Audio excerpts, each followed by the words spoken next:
ఓం శ్రీకృష్ణ పరబ్రహ్మణే నమః. దైవభక్తుడు ఎన్నటికీ చెడడని హీనగతిని పొందడని చెప్పుచున్నాడు.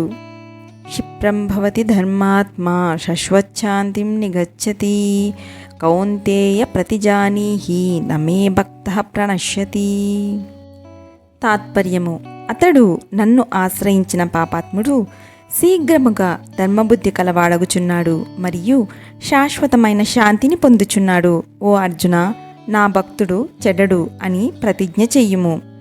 వ్యాఖ్య: పైన తెలిపిన ప్రకారముగా పాపాత్ముడైనను భగవంతుని పరమ శరణ్యముగా నమ్మి భజించుచో శీఘ్రముగా ధర్మాత్ముడు పుణ్యాత్ముడు అగుచున్నాడు మరియు శాశ్వత శాంతిని బడయుచున్నాడు.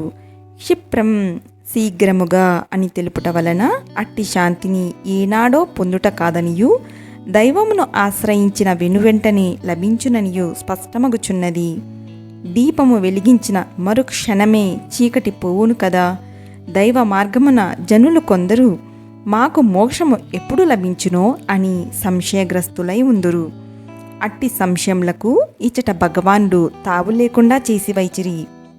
అనన్య భక్తితో మీరు నన్ను భజించుచో శీఘ్రముగా మీకు మోక్షరూప పరమశాంతి లభించును అని పరమాత్మ భక్తులకు ఇచ్చట అభయమొసంగిరి. భగవత్ సేవనము వలన మనుజునకు 2 గొప్ప ఫలితములు చేకూరునని ఇట వచింపబడినది. 1, అతడు ధర్మాత్ముడగును. 2, శాశ్వతమగు శాంతిని లెస్సగా బడియును. అతడు ధర్మమయుడై సదాచారవంతుడై ఉండును. ఏ కోశమునను అతనికి అధర్మము వర్తింపకుండును మరియు అతడు గొప్ప శాంతిని పొందును. తేషాం శాంతి శాశ్వతీ నేతరేషాం అని ఉపనిషత్తులను ఈ సత్యముని ఉద్ఘోషించుచున్నవి.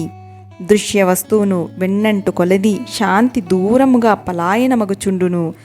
దైవమును వెన్నంటినచో అది అతి సమీపమునకు వచ్చిచుండును.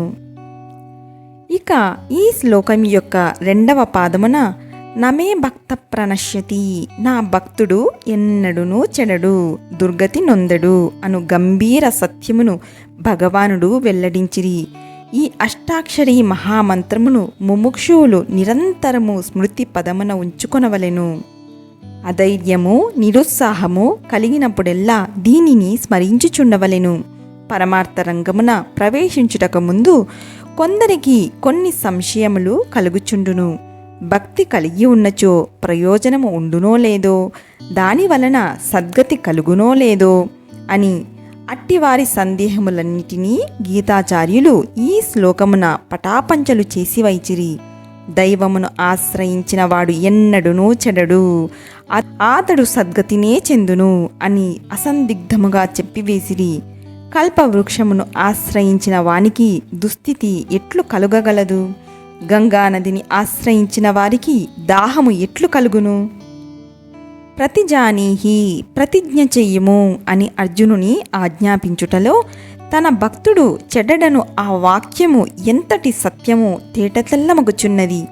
ఇది ముమ్మాటికి సత్యమని భగవానుడు పలుకుట వలన ఆ వాక్యము యొక్క యథార్థ్యము చక్కగా రుజువగుచున్నది. భక్తుల యొక్క సద్గతిని గుర్చి భగవానుడు జనులకు ఎట్టి విశ్వాసమును కలుగజేయుచున్నారో చూడుడు.